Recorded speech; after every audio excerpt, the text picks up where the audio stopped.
একমাত্র শিকারী হচ্ছে সব থেকে ভয়ানক শিকারী, সেটা হচ্ছে সিংহ, যার নিশানা কখনো মিস যায় না।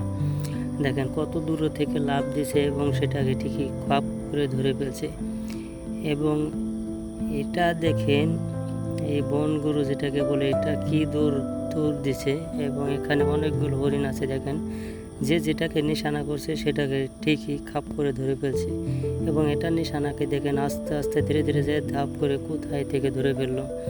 এমনভাবে ধরে এরা প্রত্যেকটা প্রাণীকেই গলা বাইছে কামড় দিয়ে ধরে, যাতে সে লড়তে না পারে এবং তাকে কায়দ করে ফেলাইতে খুব সহজ হয়। সেজন্য ওদের নিশানা থাকে সর্বপ্রথম গলা এবং পিঠের উপরে। গলার যে ঢোর বলে আমরা, ঢোর এবং পিঠের উপরে, এই দুইটা জায়গায় ওদের নিশানা সব থেকে বেশি এবং মারাত্মক ভয়ানক জিনিস। দেখেন আর মানুষকে ধরলে